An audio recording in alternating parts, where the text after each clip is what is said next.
सबसे बड़ा भक्त कौन? देवर्षि नारद जी, जो हर समय भगवान विष्णु की साधना में लगे रहते हैं और उनके मुख से हर वक्त नारायण नारायण का जाप निकलता ही रहता है।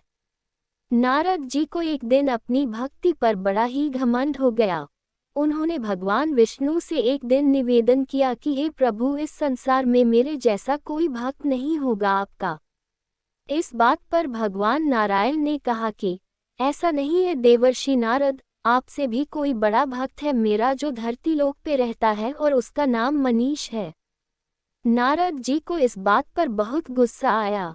वे सोचने लगे कि ऐसा कैसे हो सकता है, इसका जरूर पता लगाना पड़ेगा।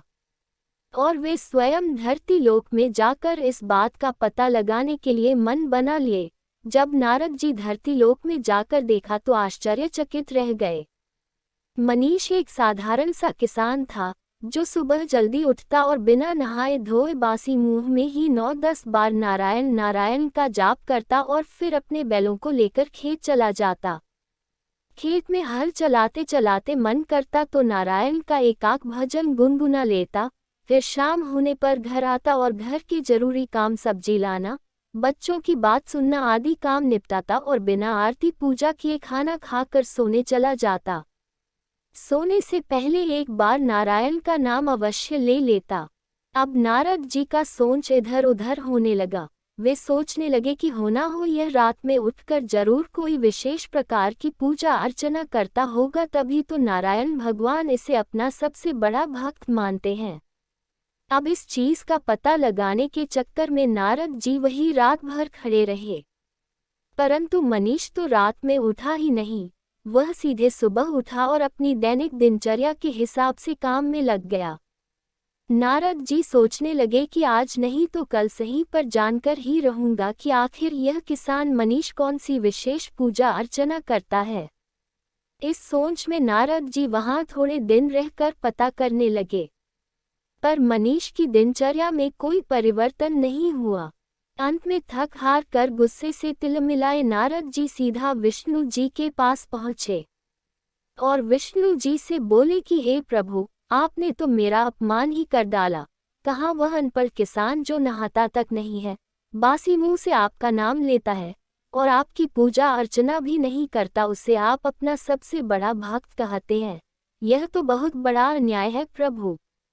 विष्णु जी नारद की बातों पर मुस्कुराए और नारद जी से कुछ नहीं बोले। कुछ दिन बाद विष्णु जी ने नारद जी को एक बड़ा सा कटोरा दिया जो पूरा तेल से भरा हुआ था और नारद जी से बोले कि इस कटोरे से एक भी बूंद तेल का गिराए बिना पूरे ब्रह्मांड का एक चक्कर लगा कर आओ और ध्यान रहे कि तेल का एक भी बूंद नहीं गिरना चाहिए। नारद जी बेचारे क्या करते तैयार हो गए।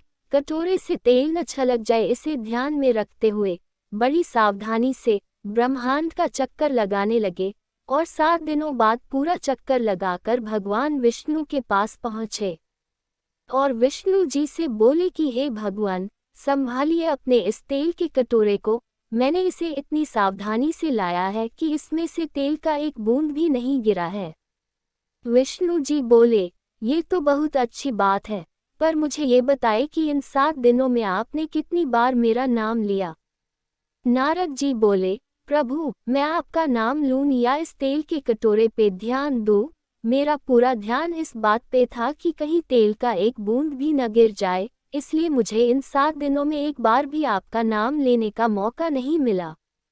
भगवान बोले, मनीष किसान तो गृहस्थ जीवन के सारे कार्य करता है।